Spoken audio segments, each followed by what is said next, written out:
Well, I understand the question, and I just want to be very clear here that that was one of the most cringy, em- just embarrassing general manager performances on a press conference I've ever seen. Not only was he sweating bullets, but I have literally zero conviction in this GM right now. This is just my personal interpretation of this press conference. The way that it read to me, I don't think he's going to be here at the end of the season, and I I don't think think he so. knows that. I I think think he he just knows he's found getting out. fired.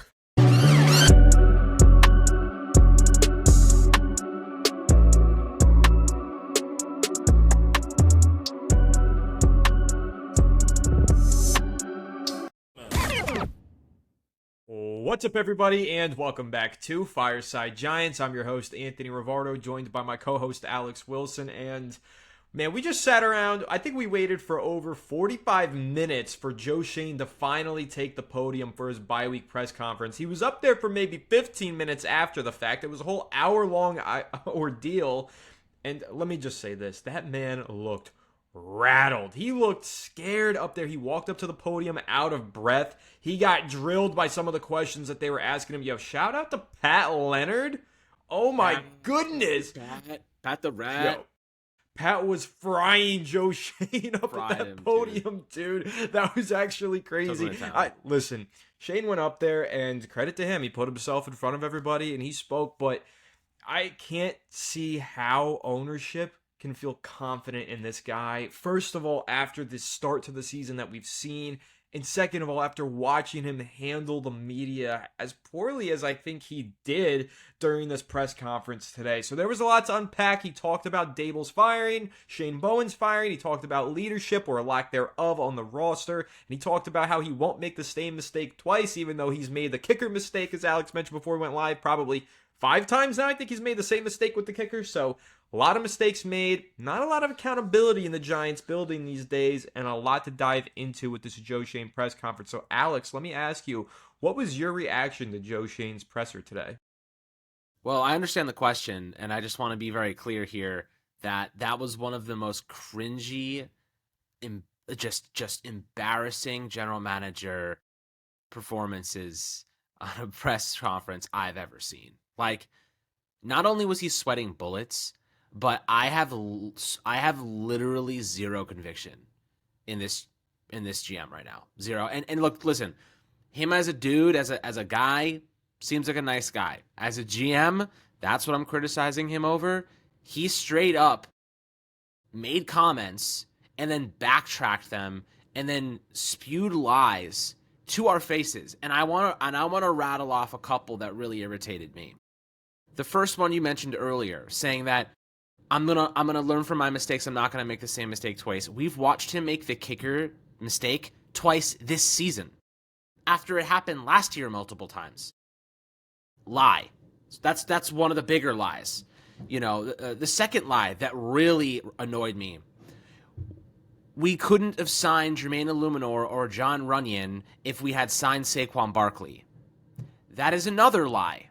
Jermaine Illuminor is making $7 million per year, and you're trying to tell me that you couldn't have signed Saquon for 13 and Runyon for 10, or rather, you could have signed Saquon and Jermaine Illuminor, and what, it would have costed you $3 million more than you were already paying because Saquon was going to get 13 mil per year and Runyon got 10 mil per year. Like, he just straight up lied. Not to mention, he let Xavier McKinney go, let McKinney go, and then gave $45 million to Javon Holland, right? A year later. And then he paid Paulson Adebo. And then he paid this guy, and he paid that guy. Dude, he gave Chauncey Golston $8 million per. He gave James Hudson $8 million per year.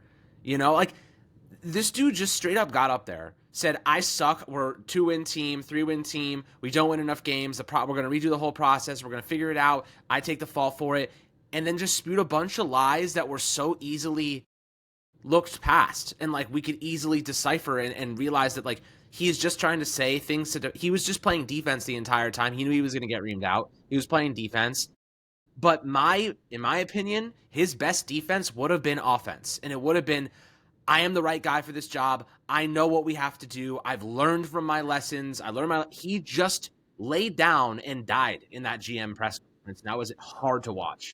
And that's the craziest part is he could have said, I feel like I'm the right guy for this job, but let me present my case to you. Let me defend my actions with some offense. Like, he could have done not that. Prepared for that. He really didn't. He didn't do that. Instead, the way, and listen, this is just my personal interpretation of this press conference. The way that it read to me, I don't think he's going to be here at the end of the season, and I think he knows that. I think he knows he's getting fired. I think that's why he was 45 minutes late to the press conference.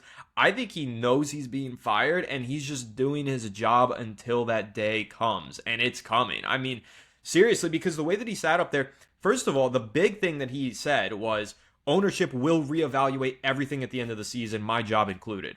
That's a big change in the narrative from what John Mara said in his press statement about firing Dable a few weeks ago. Go ahead. Let me just add in another thing. You want to know what he also said?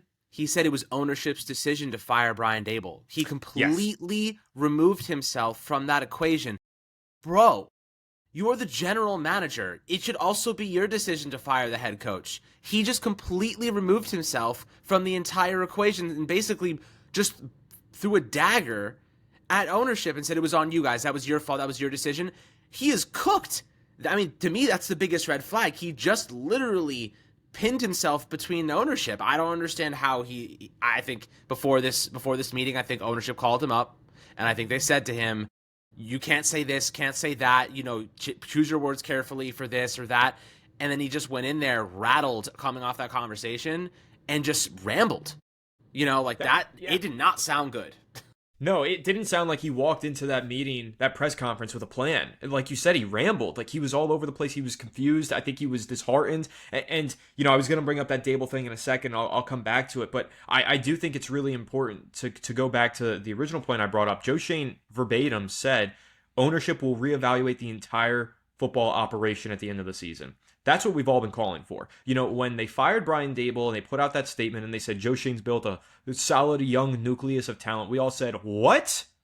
No. He needs to be reevaluated too, but the presser made it seem, Mara's statement made it seem like there wasn't any reevaluation that was going to happen. Well, after last night's loss and after a 2-11 start to the season, and now Joe Schoen going up there and embarrassing himself to the media, we are going to get that reevaluation at the end of the season, and I think it's going to be very easy for ownership to make that evaluation and to realize they need to start over. Yes, I think that press conference, that made it way too easy. I mean, dude, he just showed up with his tail between his legs. He literally looked like an employee that just got reamed out by their boss. That's literally what he acted and looked like and spoke like. Like he just got reamed out by his boss and he didn't know how to answer the questions. He didn't know what to say. And his default was take it to the chin, right? He just took it to the chin. Like, we're not good enough. My process has to do this. Go ahead. His default was, I understand your question, but let me not answer it. Yes, yeah. Basically, let me. I understand what you're saying, and let me just avoid it at all costs. And I can't stand that shit. I really can't. And I'm sorry. I don't mean to totally cut you off, but I have to get to that point because we go up there and we're looking for answers, right? We want to hear answers from the general manager when they walk up there and they're finally speaking to the minute. He hides in a hole the entire season. The coaches have to go up to the podium every single week. Brian Dable, the head coach, has to go up to the podium every single day. They're public facing, right? It gets them fired. The fact that they have to go to the podium every day, that's why they get fired, because they're such a public figure. The GM gets to hide in his hole in his office somewhere in the building and never be held accountable, never have to answer difficult questions except for once out of the entire year. He gets 30 minutes maximum of questions, and it's too tough for him. He can't fucking answer them. I mean, it's just disrespectful. And this is what fans have been trying to communicate to ownership for years. We feel disrespected by ownership, especially by this front office that never has to answer for its mistakes. We put our hard-earned dollars into this team. We pay for this team. It's funded by fans going to games, buying jerseys, buying merchandise, all of the crap that we waste our money on for this terrible product. Yeah, how much do I pay for Sunday Ticket and all this other streaming service bullshit? And we can't get more than NBC. 30. Yeah, we can't get more than 30 minutes of answers from the general manager. And while he's giving these answers, he can't actually answer the questions. There's just no accountability and there's no respect. And I am so sick and tired of it. They need to fully reevaluate this organization and change the way it's run, change the way it operates. Fans should not put up with this shit anymore. Well, let me piggyback on that statement. I've seen many Joe Schoen press conferences. This is just the one of tens over the years. And the reality is that was the weakest I've ever seen him. That was the weakest version of Joe Schoen I've ever seen. I've seen him stand up there after losing seasons and say, we got this, we're going to turn this around, we have a plan, we're going to execute. That was the weakest version of him I've seen. He was sweating, he was rambling, he was defensive, he was lying. He threw ownership under the bus for the Brian Daboll hire. He is not the right person for the job because his bias is letting him get in his own way, right? He literally sat up there and said it was ownership's decision to fire Dabes. I still have a very good relationship with that person. And I get the sense that he tried to get him retained. I get the sense that Joe fought for Daboll. He fought for him head and shoulders, fought for him to stay. And ownership made the decision against what Joe Schoen wanted. So, Anthony, let me tell you this. Joe Schoen, to me, seems like a guy who's making decisions but also doesn't have much power, right? Because on the first thing is like Brian Daboll's the one that executed the change to Jackson Dart against the desires of Joe Schoen and ownership. He's like, we're going to Jackson Dart. This is what we're doing. A couple weeks later, ownership goes over Joe Schoen and fires Brian Daboll. What is Joe Schoen's job? What is he actually doing? Because the head coach is doing whatever the hell they want. They're not commanding the locker room properly. There's no consequence for players when Daboll was here. Abdul Carter ran around missing meetings apparently, and then now is just finally getting consequence for it. How many times does players speak out or tweet or this or that, and there's no consequences, there's nothing, no repercussions. And now we're seeing Dart speaking out to the media saying, I'm not changing. Carter now misses a second consecutive meeting. Dexter Lawrence is literally like, can't even hold back the grins from firing the defensive coordinator.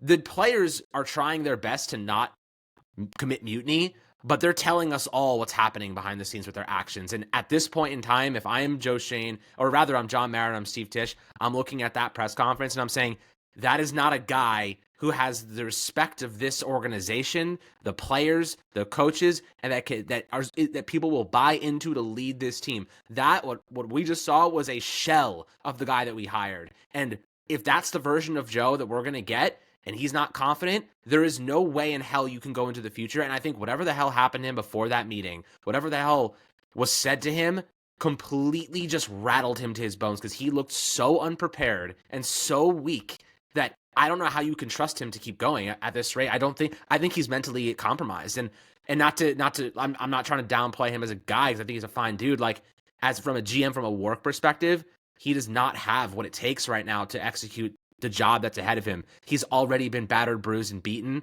I don't think he's got much gas left in the tank to turn the type of effort this is going to take, a Herculean effort to turn this thing around. I don't think he's got it in his bones, to be honest. Well, you know what else it's going to take? It's going to take a damn good head coach stepping in here and taking control of the locker room, taking control of the roster as well, taking control of the culture.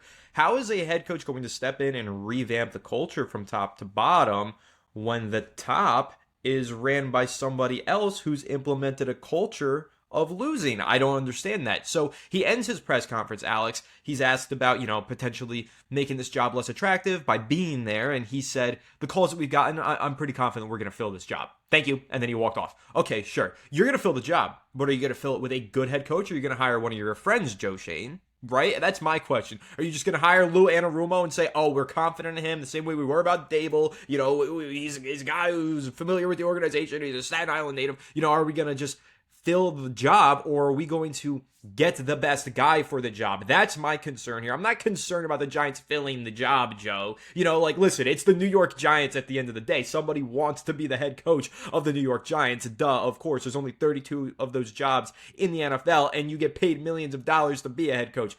They're going to fill the job.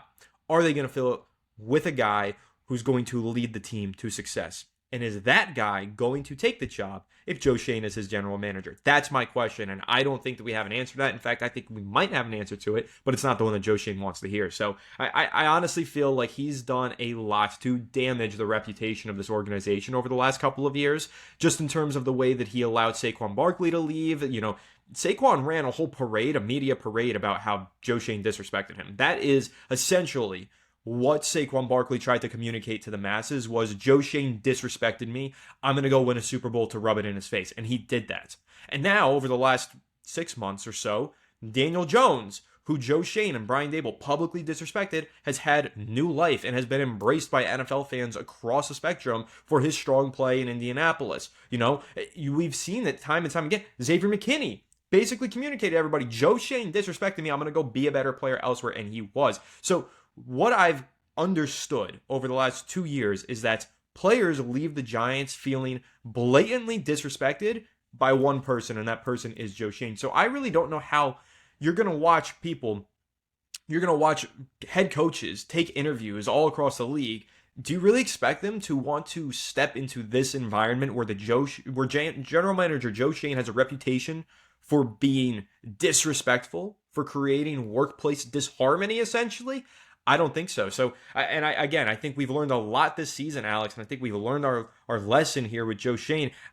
You say he's a nice guy. I'm not going to discredit him and say that he's not. I don't personally know him, but just connecting the dots on what the players have said and how they've responded, he doesn't seem like he's very well liked within the New York Giants building. So I don't know how we can expect him to be well liked by candidates who are coming from outside of this building.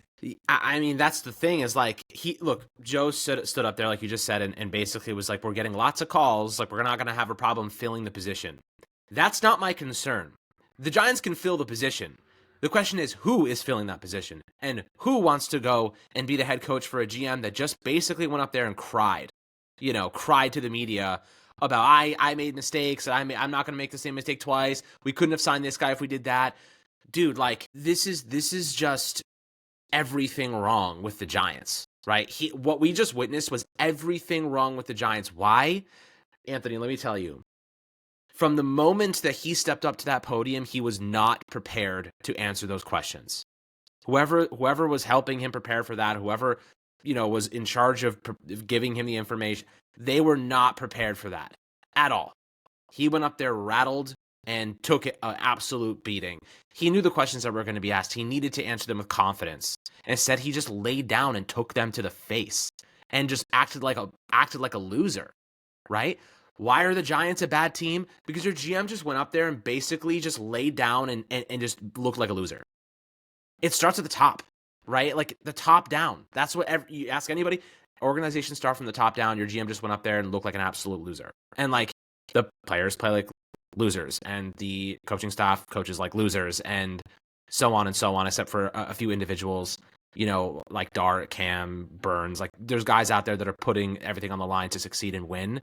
And everybody else is letting them down. So when I look at Joe, I see a guy that does not know how to actually win. And I don't think that the players respect the process. I don't think the coaches respect the process. And you want to know why, Anthony?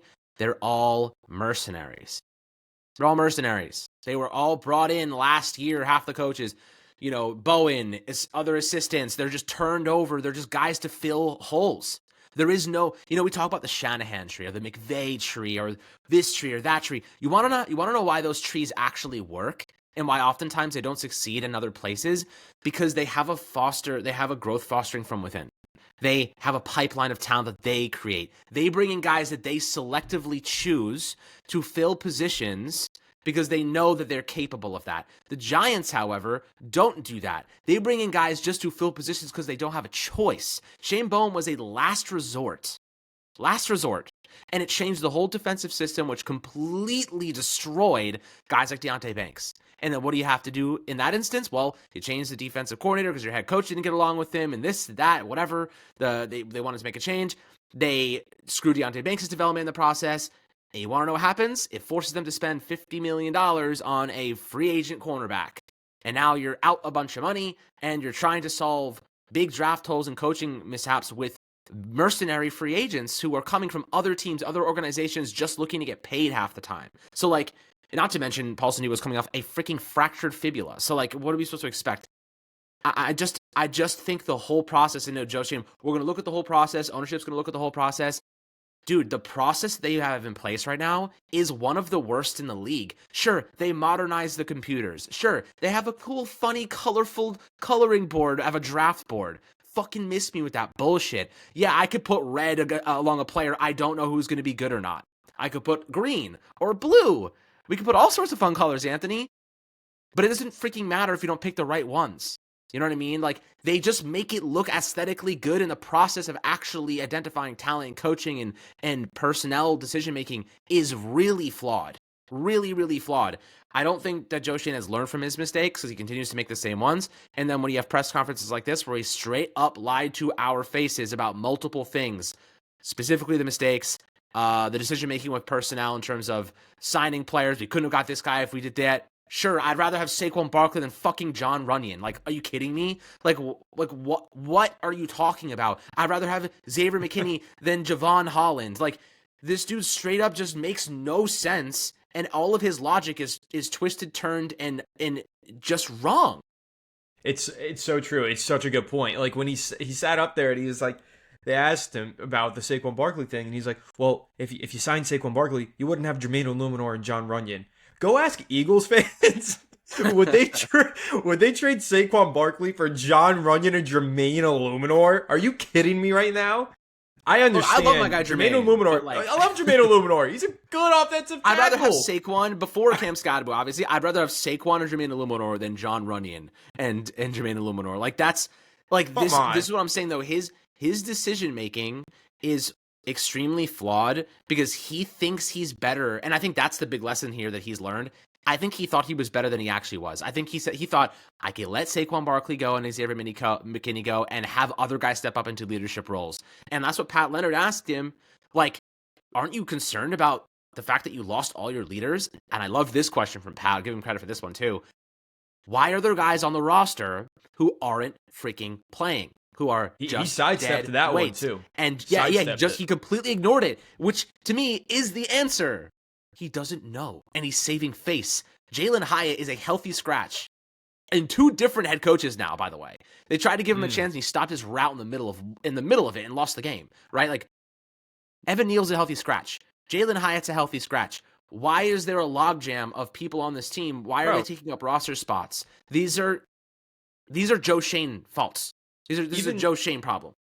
Even Deonte Banks, he's on the roster just because he's a former first-round pick. He's only kick returning right now. Mm-hmm. Bro, if you need a kick returner, cut Deonte Banks and bring up Amir Smith-Marset because he's actually a kick returner, right? I mean, you got Banks out there just doing kick returns, and to his credit, he's actually done a decent job as a kick returner, sure. But he's been an absolute liability at cornerback. Like, you can't even play him on the defensive side of the ball. At least Amir Smith-Marset can also be a bad receiver for you. At least he can contribute there. I don't understand it. And again, the way that he deflected almost all of these questions just pisses me off. It rubs me the wrong way because, again, he only speaks to the media once per season, and I think 2, maybe 3 times in the offseason. It's not enough. It's just not enough. You don't speak to the media enough. You don't communicate enough. You don't have enough opportunities to be questioned on your process. So you go up there and you pitch to everybody that your process is the right process when the results indicate that it is not the right process, and you need to be questioned on it more, and you need people holding you accountable and pushing back at you. So I'm happy that he got up there today and that he did get rattled because he deserved it. Somebody needs to rattle this guy,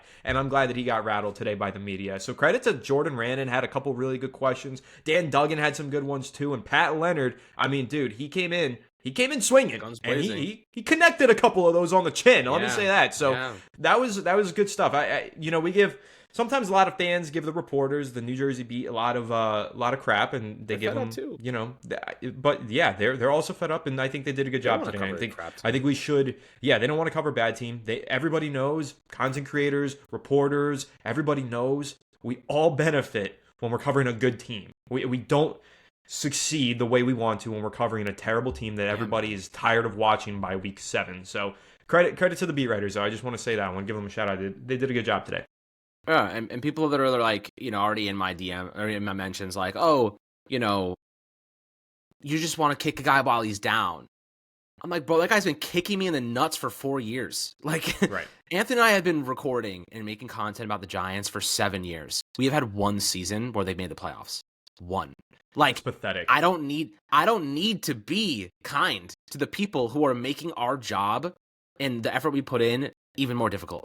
You know what I mean? Like, they consistently put us in a spot where it makes our jobs more difficult, and it makes the beat reporters' jobs more difficult. And think about the beat reporters. They work so tirelessly to get, great relationships with players and personnel and upper management. and then the whole regime changes and they have to restart. They don't like it either. You know what I mean? Like, everyone suffers, the fans, the creators, the beat reporters, and everything in between. Like, and I think that Joe came in here thinking he was going to solve it. And I think that he did not grasp the actual seriousness of how big of a deal this was to us. And I think that he let captains go. I think he let fan favorites go. John Mara warned him in the freaking Hard Knocks. We watched it happen, and he pulled the trigger anyway because he wanted to leave a stamp on this organization, and he certainly has. It is an ugly, it is a twisted, a demented looking freaking team right now. And I have to say, there's two paths. The first path, the Giants keep Joe Schoen after what I just watched, and that wouldn't be surprising to me because I don't expect the Giants to make good decisions. I wouldn't be surprised if they kept him, even though I think he's going to get fired. And they go through a head coaching search where the experienced guys, are looking into that process and get brought in, and they're asking questions, and they're like, what's going to change? What's going to do this? What's going to happen? And they realize that there's a massive amount of power complex. There's a huge power complex that is extremely toxic to everybody below it. The ownership, then Joe, and everybody else. Nobody is on the same wavelength. And they're going in and trying to connect with Joe, who cannot even connect with his own emotions right now, right? And so that pathway is most likely going to lead to any real experienced head coaches saying, I don't want to go there. You know what I mean? So it's possible they hire them anyway because they just give them a boatload of money, which is possible. The second option, Anthony, before I let you chime in, is they fire Joe. They bring in a respected, kind of maybe whoever it is, a GM up and coming on a good organization, a respected guy. Who knows? We'd have to go through that list if that happens. But, they bring in somebody that's going to come in with an objective analysis and say, I'm going to bring in the head coach that is best situated to coach the team and the players that we have in place. And there is a baseline standard respect that is now a part of the process. Right now, any head coach coming in here does not respect Joe Schoen as a good GM because he is not one. So you're already flawed, and the head coaches have leverage over this organization now, right? Like in these conversations, like, yeah, they could fill a position with who? Are we going to end up hiring a Lou Anarumo because we didn't fire Joe Schoen? That's my biggest fear. Are we going to have to settle for mediocre because the Giants refuse to do the hard thing and clean the house and make the big decisions, right? What is that face?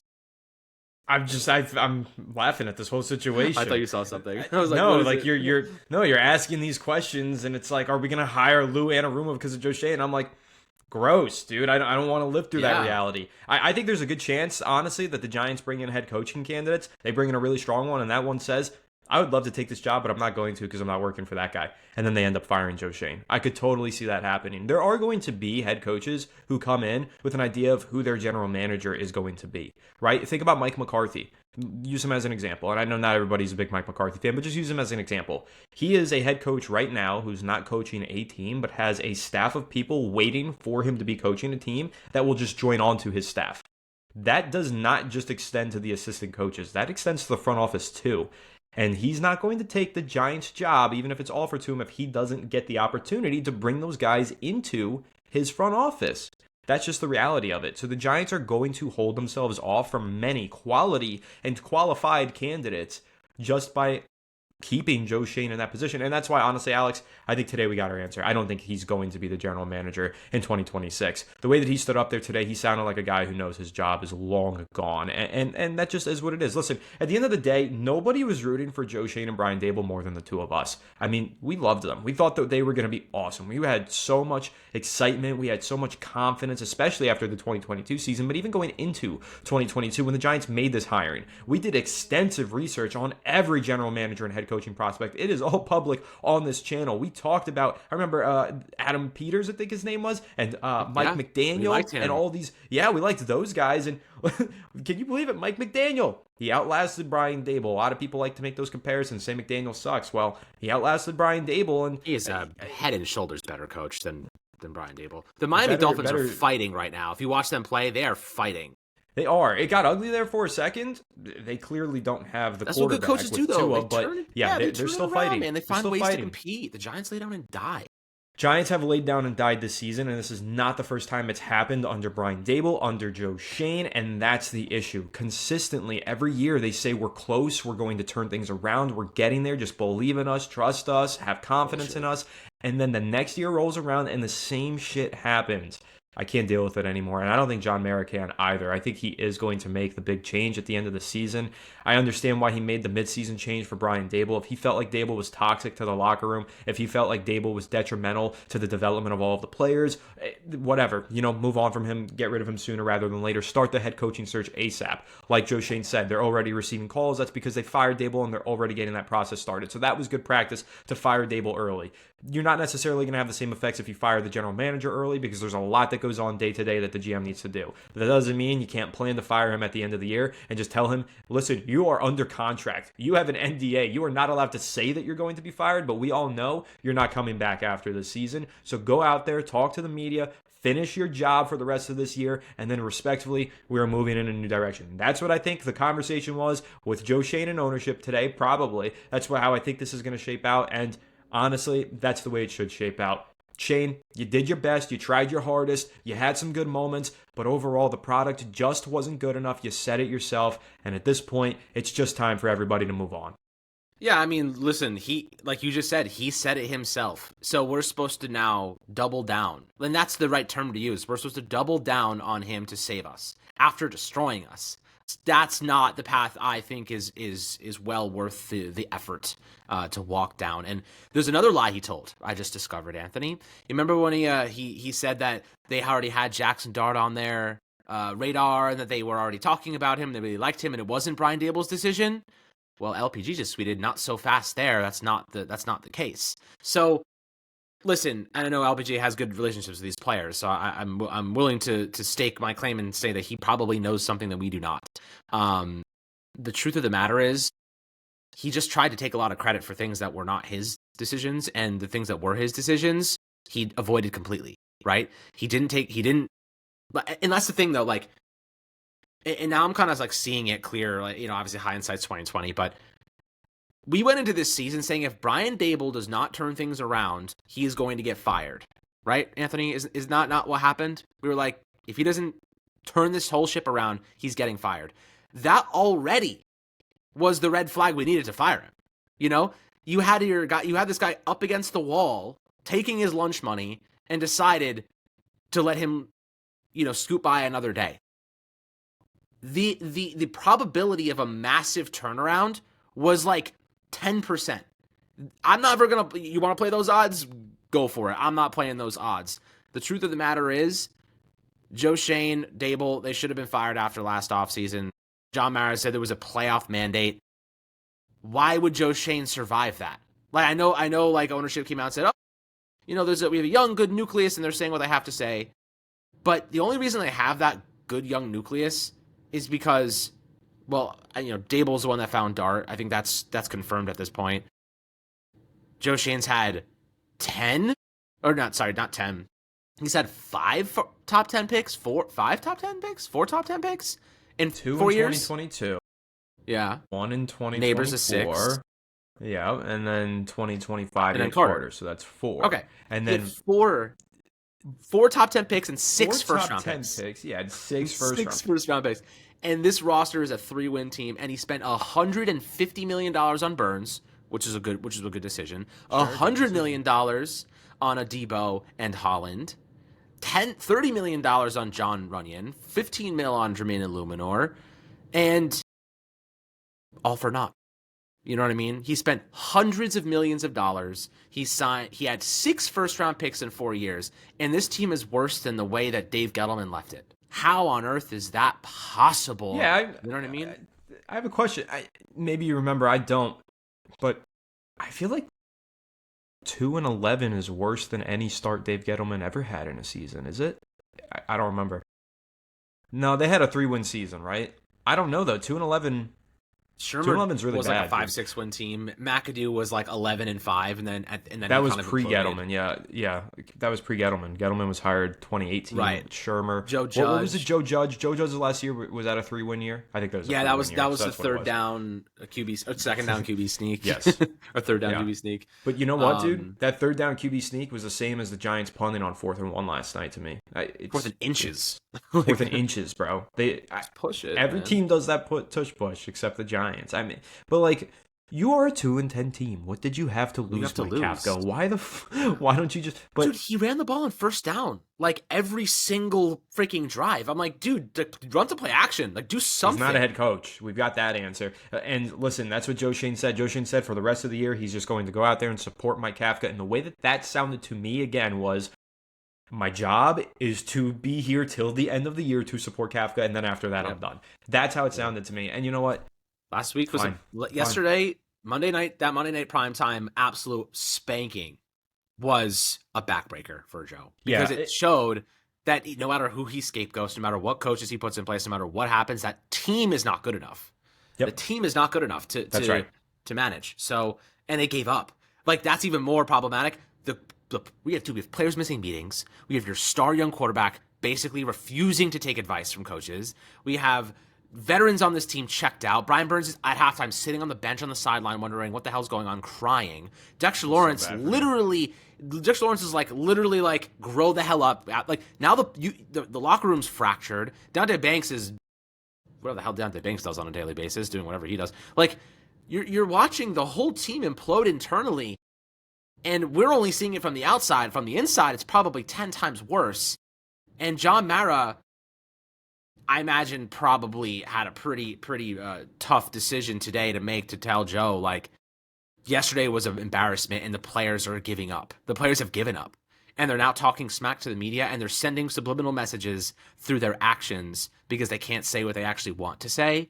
And that is the kiss of death.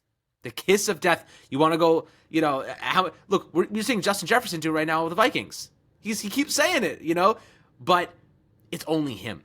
It's only Justin Jefferson saying it, right? The Giants have like 5, 6, 7 players doing it. So it's like, it's really tough. Like, the Vikings have a quarterback problem. The Giants have a team problem. They have a culture problem.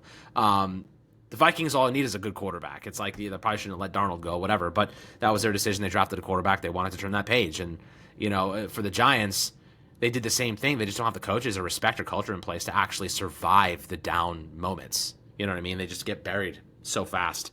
They have to clean house because they need another fresh start. This house will not stand on the foundation they've built. And Joe Schoen is holding it up like there's nothing there. He's being crushed by the weight above him. He is. That's what it is. You can see it on his face. You could see it on his face. And honestly, you could feel it in my heart and the hearts of Giants fans. We're all pretty crushed. That's really what it boils down to. Again, I'm going to wrap this up with that message. I have a lot of empathy towards Giants fans today because, again, we barely ever hear from the general manager. We get to see the head coach and hear the head coach every day and crap on the head coach and, disrespect him because he's the one who's publicly going out there and taking all of the blame with the public. That's just what it is. And we'll see how this season plays out. We'll see how it ends. Man, rough day for the New York Giants, rough weekend for the New York Giants, but it's a long bye week. Let's see what changes they make. And of course, we've got a lot to discuss here on the channel throughout the week. And, this whole bye week is going to be fun. So we'll go ahead and keep you guys posted and updated. Do make sure to leave a like if you enjoyed, subscribe to the channel if you're new, and ring the bell so you don't miss an episode, and comment your thoughts down below in the comment section. And if you're listening to Apple or Spotify, make sure to leave us a 5-star review. Go and follow us on all of our social media channels at Fireside Giants. Without further ado, we'll catch you all in the next one. Have a good one, and let's go New York Giants.